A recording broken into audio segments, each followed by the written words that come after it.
Buenos días, estudiantes. Bien, el día de hoy vamos a continuar con todos los aspectos referentes a lo que es el texto lírico. En el video anterior, que ustedes ya han podido observar, hemos podido recordar las nociones básicas, ¿no? ¿Qué es un texto lírico? ¿Cuáles son las especies? Ciertas características en cuanto son a las rimas, a la versificación, etc. A continuación, vamos a tocar el otro aspecto, por lo cual, ¿no?, el texto lírico es considerado pues un género, ¿no? Tiene de alguna u otra forma algunos estilos, los cuales los vamos a llamar como figuras literarias. En esta imagen vamos a darnos cuenta pues que hay un vendedor que, bueno, con ese rostro, con esa gestualización y esa actitud, podrá lograr su objetivo. Pareciera que porque para lograrlo va a tener que utilizar algunos recursos, es decir, alguna imaginación, alguna creatividad que le ayude a lograr esa meta. En este caso, y como estamos hablando del campo lírico, vamos a hablar de lo que se conoce como que no vienen a ser más que procedimientos lingüísticos y estilísticos del modo común de hablar, es decir, es la parte en donde nosotros jugamos con el lenguaje y con las palabras, con el sentido connotativo, para darle cierta interpretación, cierta delicadeza, cierta sonoridad inclusive a cada uno de los estilos y, por qué no, también para embellecer el lenguaje.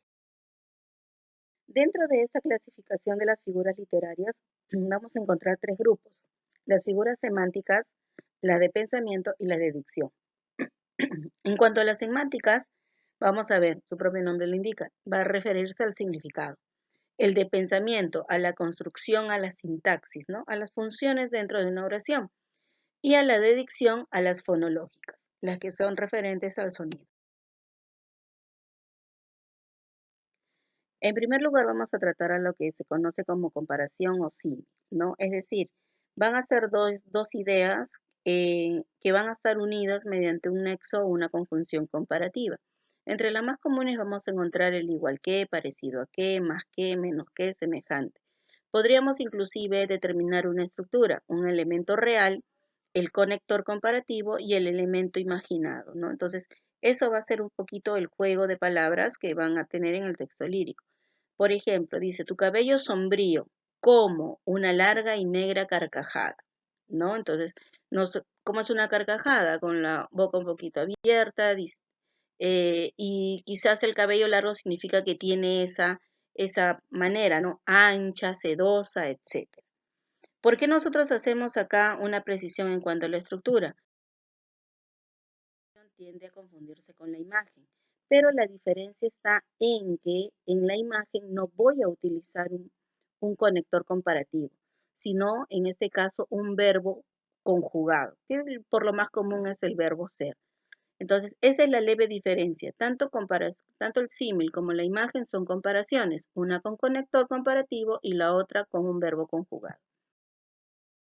Lo que tenemos es el ya conocido epíteto, ¿no?, que significa dar una cualidad que ya pertenece de por sí, ¿no? Por ejemplo, la rosa roja, ¿no?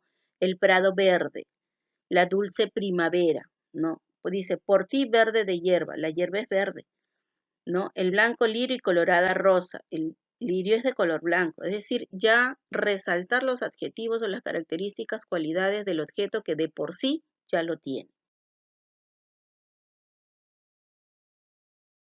Ustedes es la hipérbole. Bueno, la hipérbole es la exageración, ¿no? Dice, tanto dolor se agrupa en mi costado que por doler me duele hasta el aliento. Dolerme hasta el aliento, como que ya es un poquito exagerado, ¿no es cierto? Es más fácil que un camello entre por el ojo de una aguja que un rico entre por el reino de Dios, ¿no?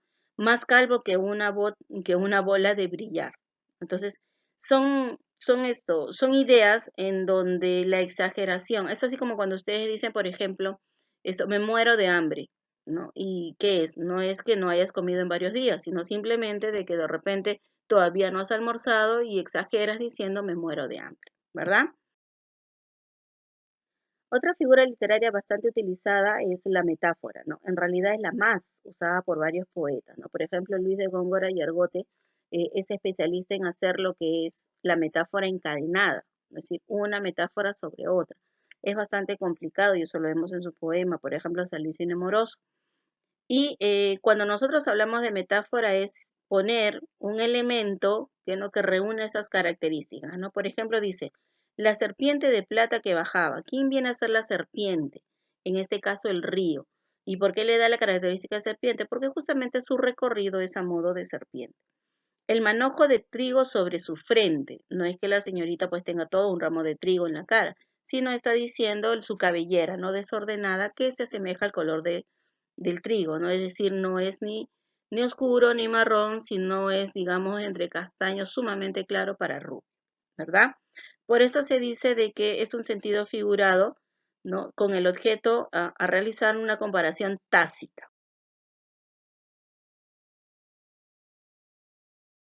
Bueno, la ironía es bastante conocida y en realidad no solamente es una exclusividad del texto lírico, sino también que se emplea inclusive hasta en el aspecto periodístico, ¿no?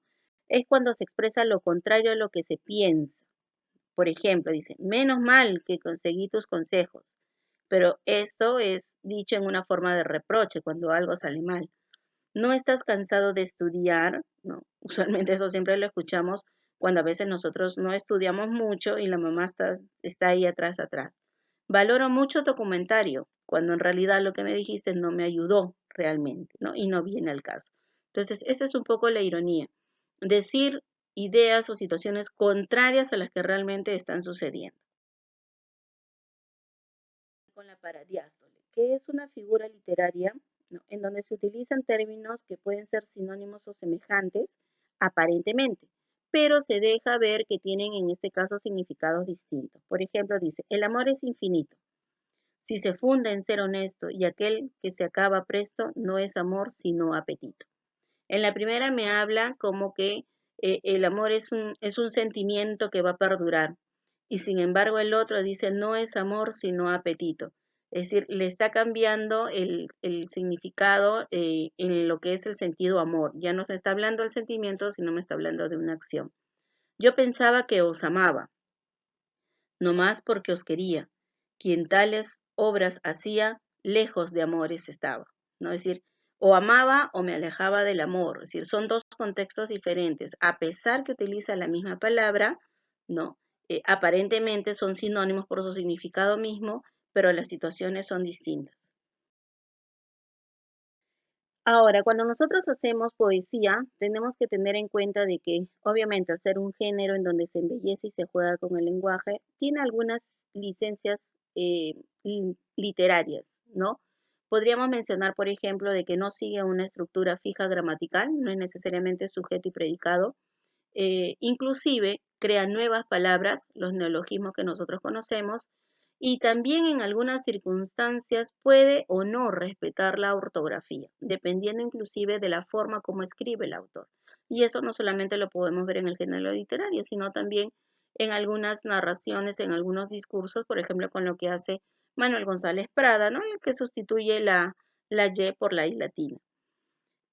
Y dentro de este marco, vamos a recordar un poquito lo que es la tilde diacrítica. Ya nosotros en clases anteriores habíamos visto un poquito la oración compuesta, coordinada, subordinada, etcétera.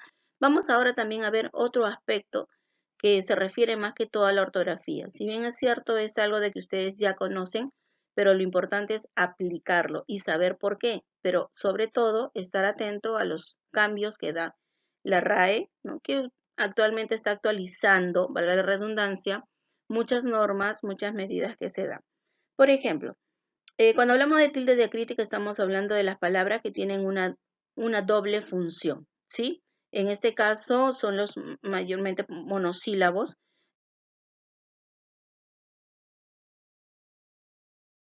Visto, ¿no? Por ejemplo, y acá vamos a ver un poquito y recordar las funciones. Tildo él cuando es un pronombre, más no cuando es un artículo. Tildo el tú, igual cuando es un pronombre, no cuando es un adjetivo posesivo. El mí solo lo tildaré en este caso cuando es un pronombre, es decir, cuando se refiere a la nota T, cuando se refiere también al T, el filtrante, ¿no? El té que nosotros tomamos. El sí va a tener una tildación cuando cumple dos funciones, cuando sea un pronombre y cuando sea un adverbio de afirmación. Y también el sé cuando proviene del verbo saber ¿no? Luego también hay otras características. Lo del O, antes nosotros inclusive lo tildábamos cuando estaba entre números, ahora no. Actualmente la última modificación se dice que la O no lo tilda, ¿sí? Luego también tenemos el de, que solamente lleva cuando es verbo de dar, y el más cuando es un adverbio de cantidad. Hay que tener en cuenta que también hay una variación. Hace años ya se había quitado que el solo ya no era necesario tildarse, ¿no? Porque la RAE también había determinado que el contexto, bueno, si no era ambiguo, era bastante entendible. Sin embargo, ha vuelto a retroceder a esa norma, ¿no? Y ahora sí se vuelve a cumplir otra vez esa tildación. Entonces, así como tenemos monosílabos, también vamos a tener polisílabos.